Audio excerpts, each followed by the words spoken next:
Welcome to Justice Counts, the podcast that goes beyond the law to what's important to you. Equal justice for all is a guidepost for our nation, but how do we achieve that? Here are your hosts, writer-commentator Bob Gaddy and novelist-attorney Mark M. Bello.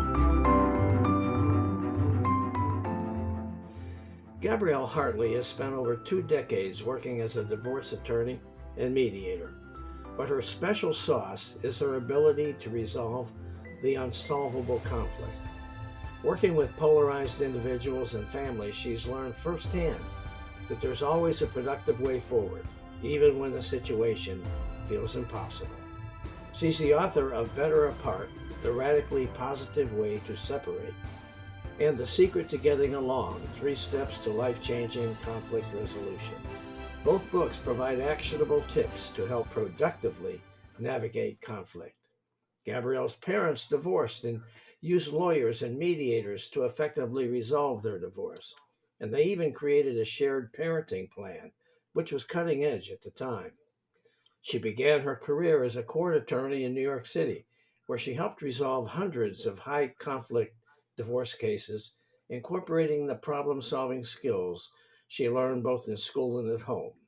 She resolves 99% of her cases at the mediation table, and thus is a frequently requested speaker regarding family law, divorce, conflict management, and building a cohesive culture at home and in the workplace. Gabrielle Hartley, welcome to Justice Counts. Thank you so much. What a nice introduction, Bob. Thank you. Well, we pulled it right from your website, but I won't tell anybody.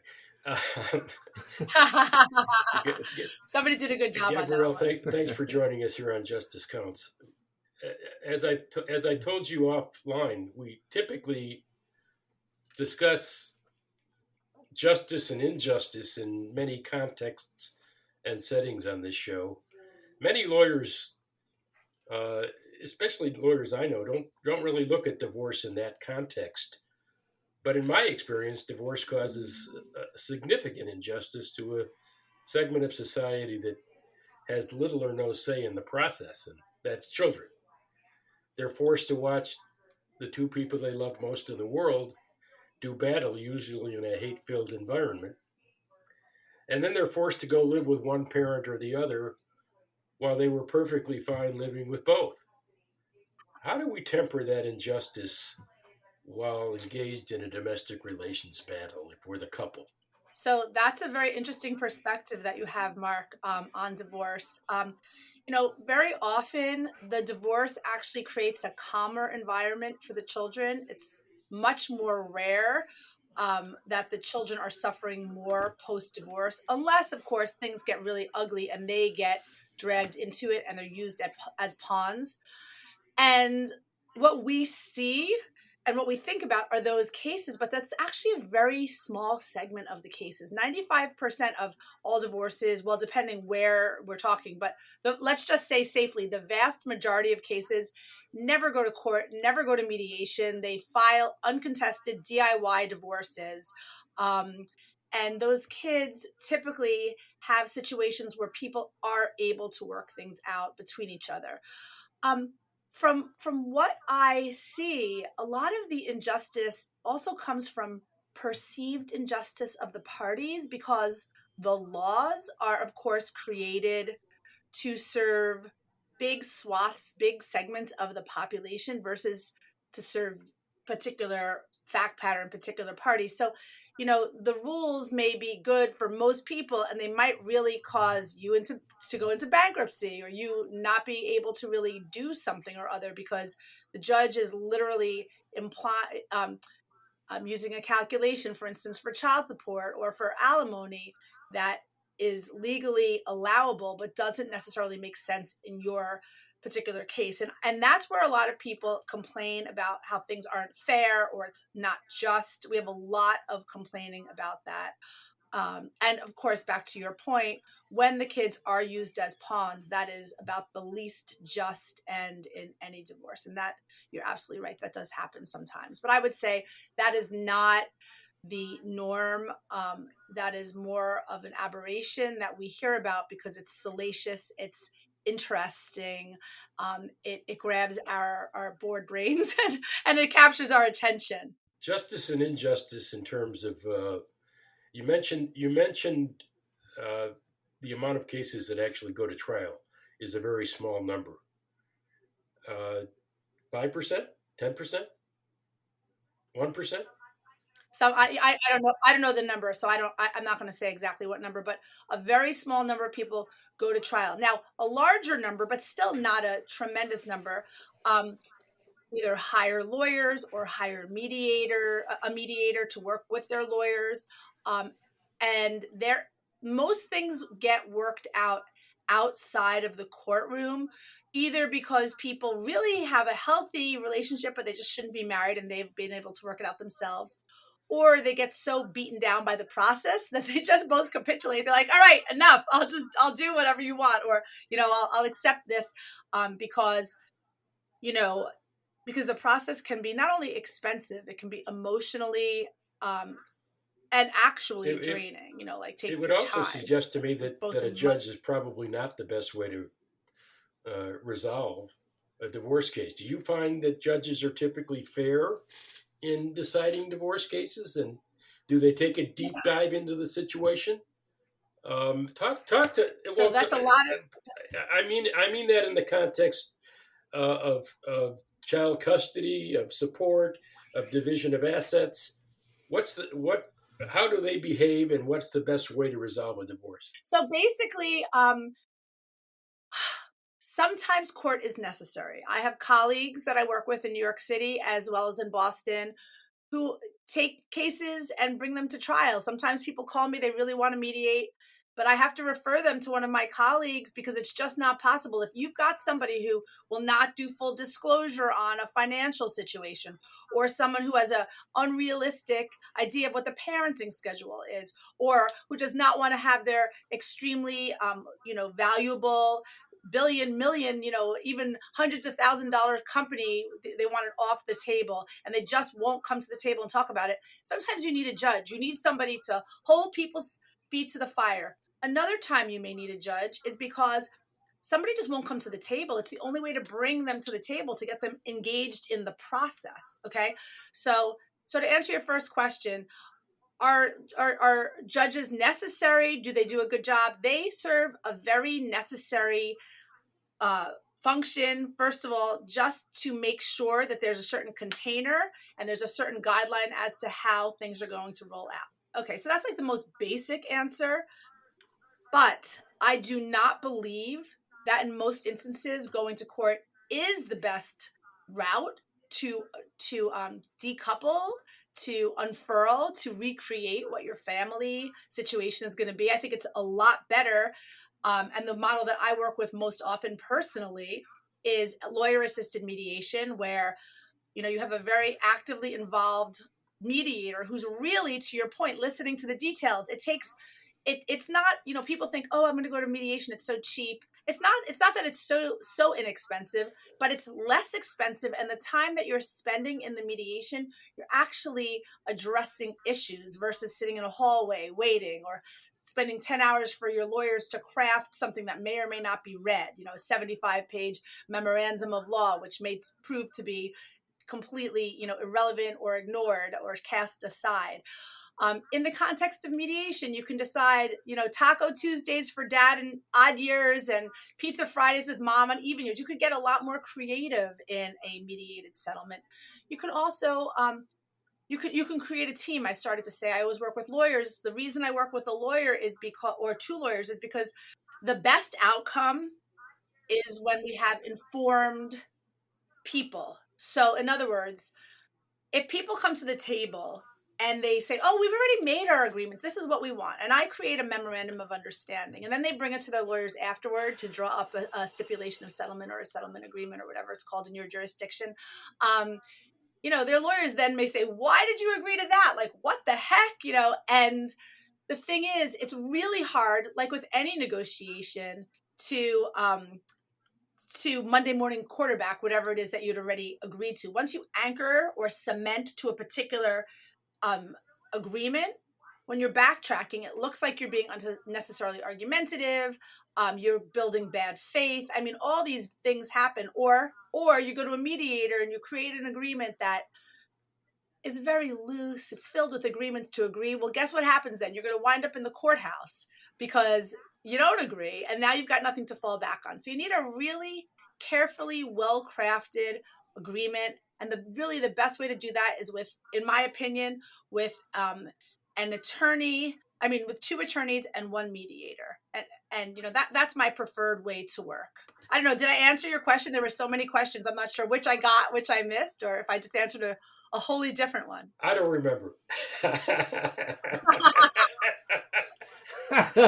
Well, I'll tell you what. He wanted to know if you think that judges are typically fair when they decide things, and do the judges themselves look into it, and do they take what he called a deep dive into the situation? Do they do that, the judges? So it really depends on the facts. It depends on the judge. The judge is not an investigator, right? The judge is going to ask other people. They're going to go to guardian ad litem or, a lawyer for the children. It depends how full the docket is. It depends where you live, right? You could get a really good judge who really looks at the numbers and who really understands numbers. You could get a judge who really is going to rely wholly on reports submitted by experts. Like, you're literally rolling the die when you go to court. The dice, But Bob, he's also not being paid like the mediator is to handle that one case. He's got a docket like up the wazoo, and you're a thorn in his side on that day. So there's a whole different dynamic there. Wouldn't the judge really say, "Well, hey, that's your job to bring me the facts. I'll take it from there," right? So yes, first of all, that is right. The judge's role is to decide the law, but also, right. The judge is just a person. It's like, are they fair? I don't know. It depends. Like, do you remind them of some girlfriend who dumped you, or their father who was abusive to you, and you're getting claimed for being abusive? I mean, they're a person. It's their judgment, right? Like, going to court is kind of like the last option. It's perfectly good and it's definitely necessary for a set of people, but it is not, a computer. It's an art, not a science. Although I think.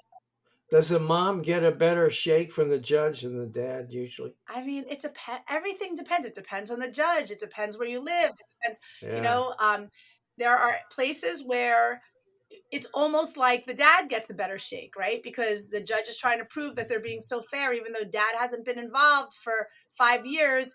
Every day is an opportunity for the kid to bond with that absent parent because it's a gift. So no, I do not think you could blanket say that might have been the case 30 years ago or 40 years ago. I don't think generally that is, the case any longer.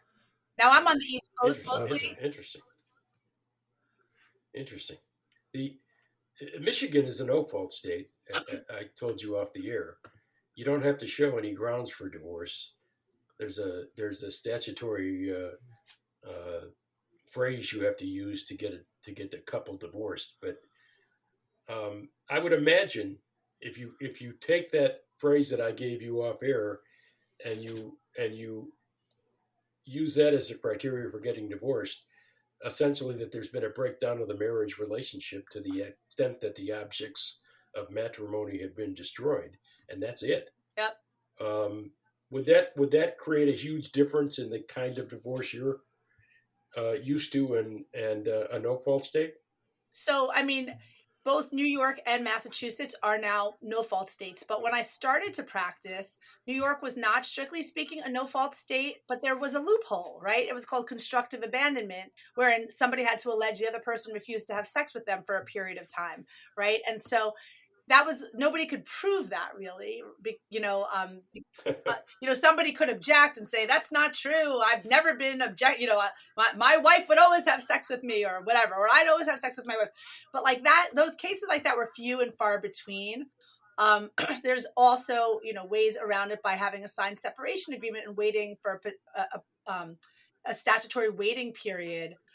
So it's not necessarily fault only, even when it's a fault state. It doesn't mean, somebody was violent, or somebody cheated on you, or there was infidelity of some sort, be it financial or otherwise. I will say that in the 90s, when we had more cases in New York, I can recall personally, cases where people were trying to prove infidelity or cheating, and you'd have to have corroborating statements from people. So it got messier, but it wasn't really outcome determinative in any way. That sounds funny. Corroborated. Well, or like it independent. You got to bring in the concubine. You don't necessarily bring in the person. You have to bring someone to prove, right? You gotta have a witness. Oh my God! I don't know. I was young. Maybe I'm mistaking it, but it was ridiculous. It would, in my opinion, it would really stir the pot. And if any of you have practiced in the matrimonial field, these days, fault, unless it's a really egregious crime committed from one party against the other, it really doesn't. It's not outcome determinative. It's not going to change, how much money you have to give, or, how much you're going to get to see the kids because you might have cheated on your spouse. It's definitely bad form. If anybody listening to this happens to be in the middle of divorce, don't now flaunt your new boyfriend or girlfriend and say, well, Gabrielle said it doesn't matter. It's not a good idea, to wave the new lover in the face of the old one while you're negotiating your settlement. It really doesn't work out well for you. I can tell you from experience. That's a no-no. Yeah, you can. Right, I'm sure. That does not work. It is a bad idea. And then don't be surprised when you incur an extra, $10,000 legal expenses for fighting a fight. That was a very expensive date you went on. Yeah, for sure. Hey, a divorce. I've had experience. But anyway, a divorce breaks up families and extended families. We know that. But what causes more injustice? Staying with the person that you can't get along with, or don't get along with, or separating from that person? Which is better? I mean, according to whom, right? I mean, this is so person to person. These things are really, truly not one size fits all. There are so many factors in deciding, whether or not people are, my book is called Better Apart. Whether or not people are actually better apart is really for you to decide. I will say that if you're in a verbally violent or physically violent environment and you cannot figure out how to roll back that harmful behavior, it's better to be separated pretty much categorically. If you're no longer in love, but you still get along pretty well and you have kids, I mean, that's a personal decision, right? And there's everything in between there. Right. Like if you're fighting a lot, right, there are skills you can learn, like I talk about in my TED Talk, shelving conversations that don't have to be had in the moment. That's a really, really important skill. And that shelving basically means taking a pause before you react. So you give your brain time to cool down and you can actually respond versus just launching it off to like what a, 4-letter word the other person is, right? Even though you might feel like that in your body, like taking that moment, giving the other person time. I have heard that men need at least twice as long as women to cool off. Generally, it's not that long. It's 10 minutes. But, if you're in a fight, rather than continuing with the fight, just say, I'm going to take 10, literally take 10 and do your breathing and come back, because it is pretty easy to get divorced. And I don't know how easy it is really to be divorced when that's not the right outcome. You kind of anticipated my next question. A couple who is about to get divorced or is just gotten divorced, what tools or steps can they take that would limit the impact of divorce to other family members, like their kids, like their parents, like the aunts, uncles, and cousins that are simply, innocent victims of a couple's disagreement? Yeah, it's so hard. That's a really hard thing, and that's something that families grapple with.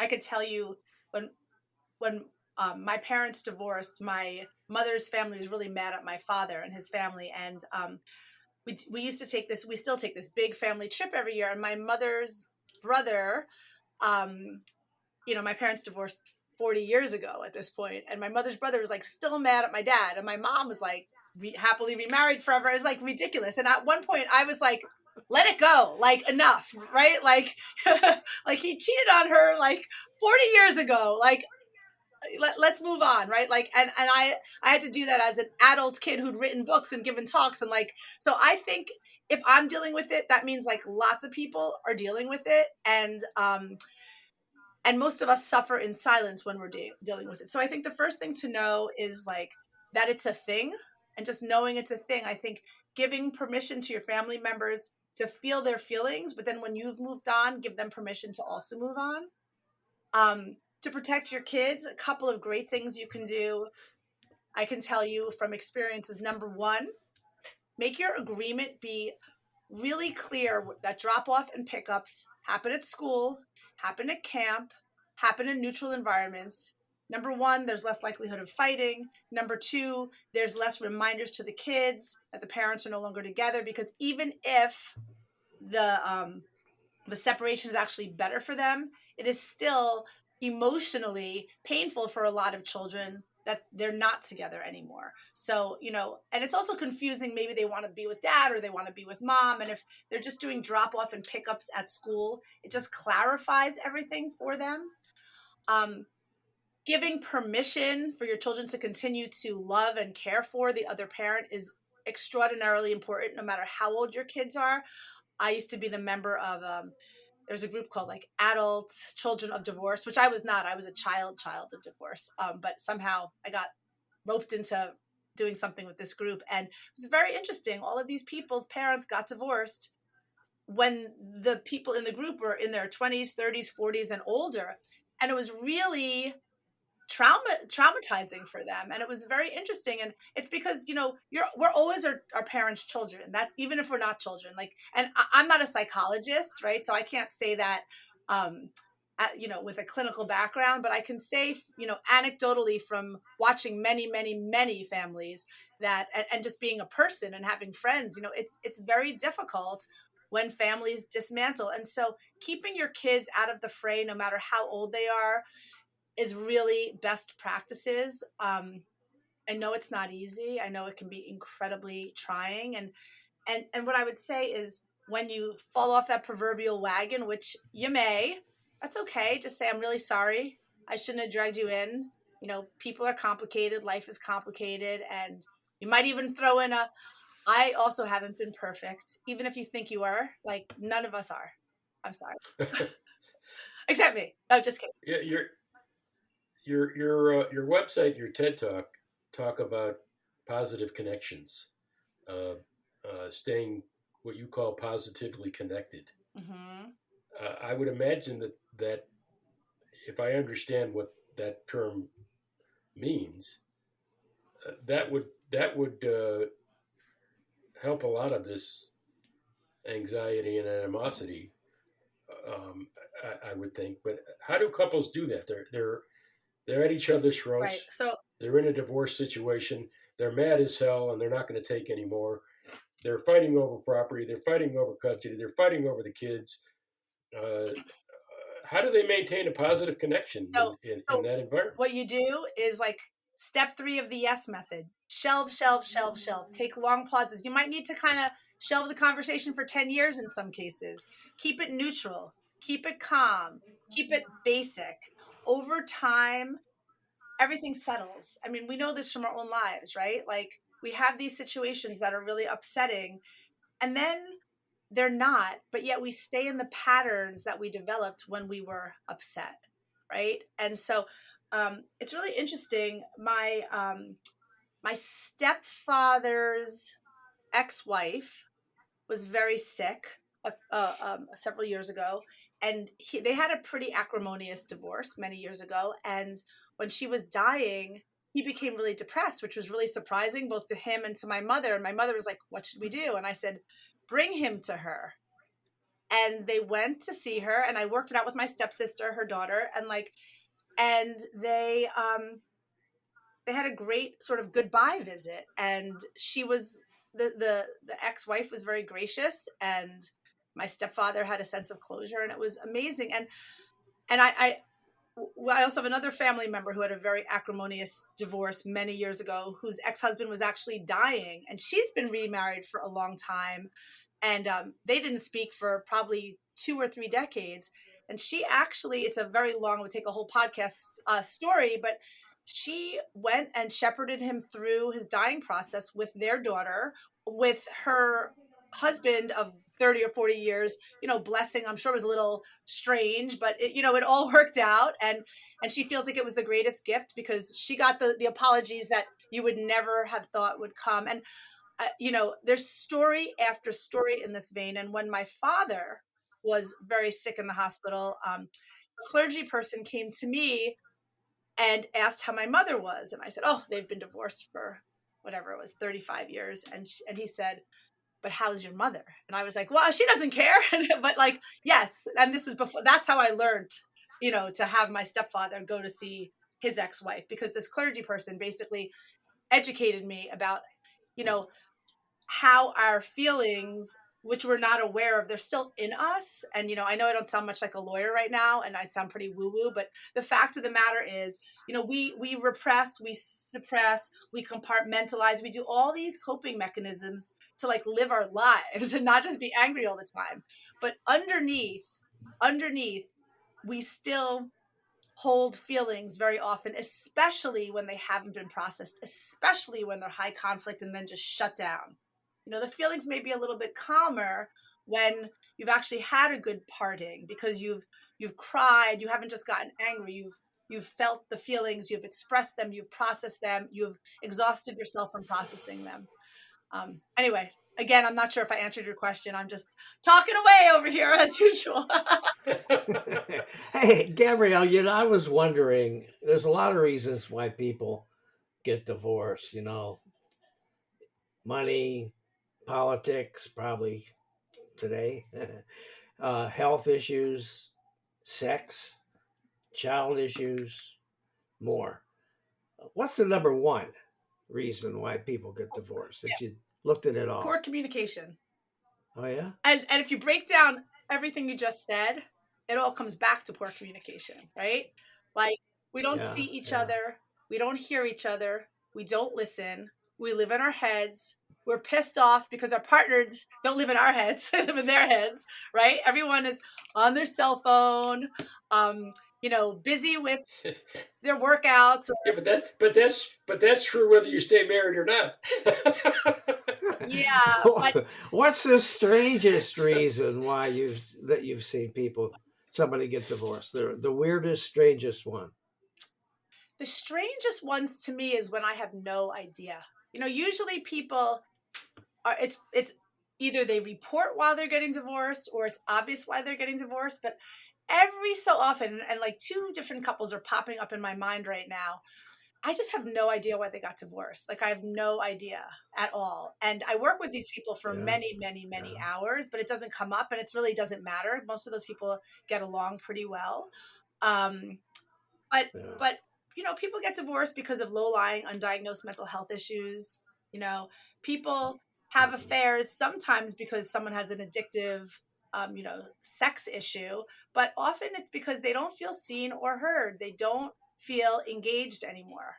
When we feel seen and heard, we're engaged. If you married somebody who you had chemistry with to begin with, and you're still, making that effort to maintain some sort of ember of romance, as my grandmother, I remember her telling me back when I was really young, oh, the flame, are you still in love with grandpa? The flame dies down, but the embers are always there. And if you can, if you're lucky enough to have somebody where you had at least that, it doesn't mean, just because you're attracted to each other doesn't mean that that's a good relationship.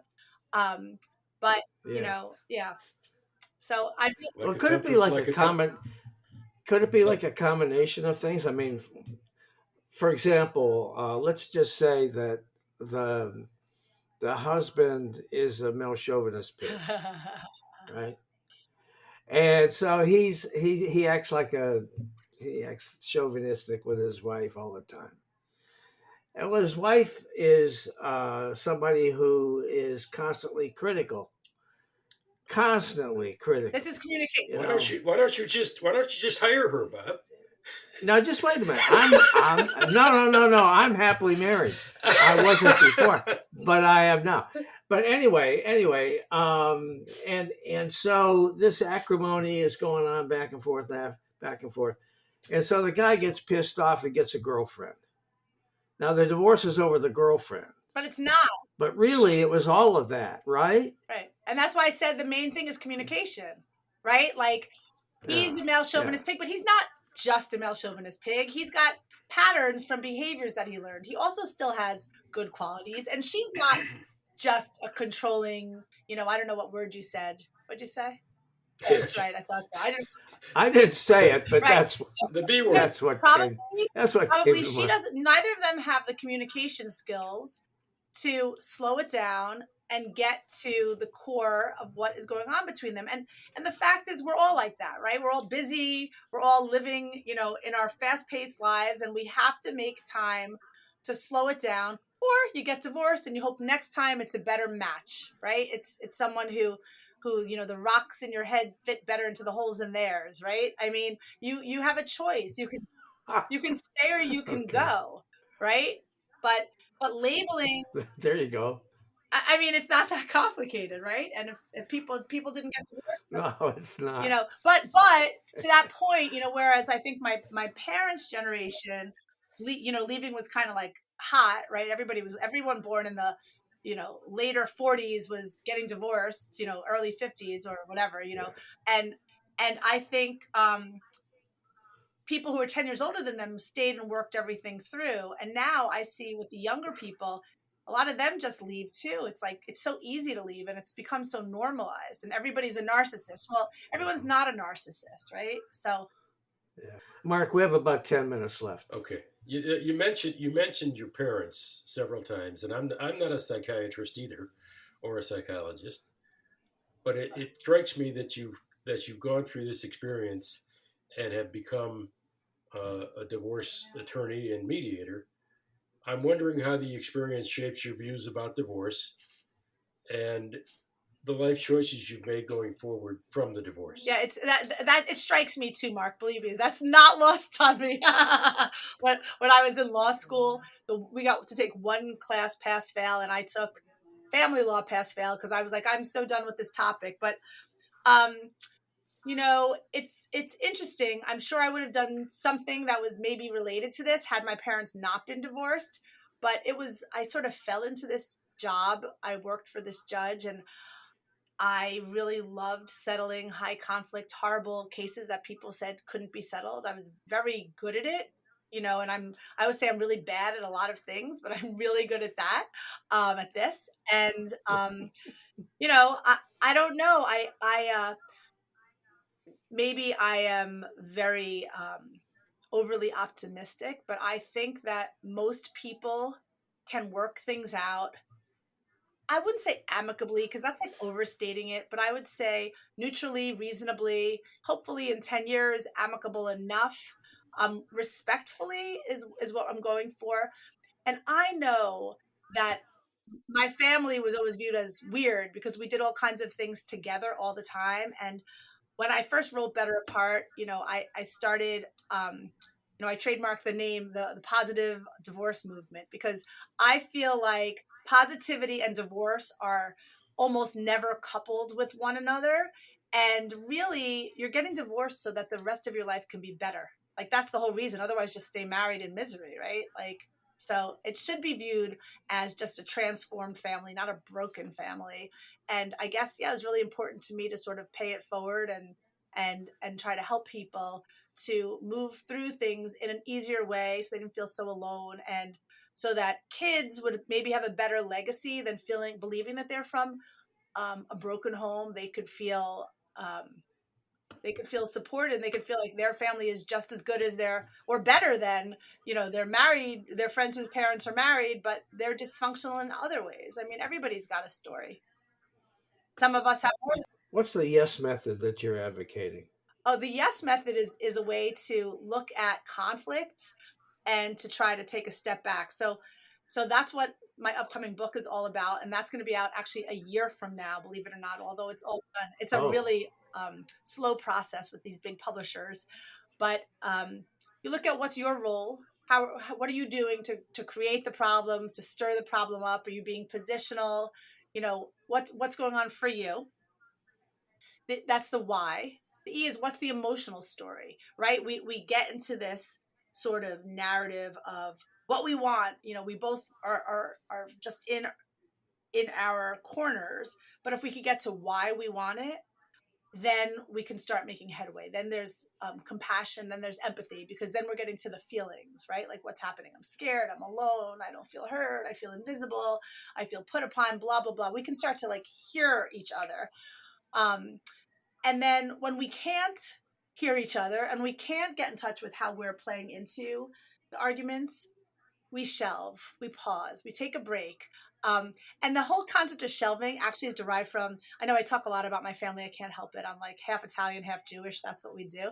My grandfather used to say, never throw anyone away, just put them on a shelf. And, I share that with some friends. And then if I don't call them back, they're like, am I shelved, Gabrielle? Maybe, but maybe I'm just busy right now. But so that's really it. It's your role, the emotional story, and shelve heated conversations, and then circle back, maybe in 10 minutes, maybe in 10 years. It really depends on the situation. Okay. What's the first book about? What was it written for, and what are some of the important messages that you have in that book? So the first book is called Better Apart, The Radically Positive Way to Separate. And it's written for anybody going through a divorce, living with divorce, who you're not quite through it. And it has all kinds of tools and tips as to how to get through it emotionally, how to deal with the finances, how to deal with parenting plans. And it creates a 5-part lens, peace, clarity, forgiveness, patience, and respect. And it's all about you. It doesn't mean you have to, be peaceful with someone who's a lunatic. It just means you have to be able to find peace within yourself. And there's a whole yoga component. Gwyneth Paltrow endorsed it. It was pretty cool. It was on Goop. I have a co-author who is a very well-known yogini. Her name is Elena Brower, and she tells a lot of her personal story of divorce, and she also contributes a lot of meditations and yoga positions to help you settle through the process. But it's not just for yoga people; it's for everybody. So wait a minute. So a yoga person is called a yogi? Yeah, yogi or yogini. I don't know. I'm the lawyer in this, right? Yeah, I just wondered because Yogi was a catcher for the Yankees. Yeah, right. Yeah.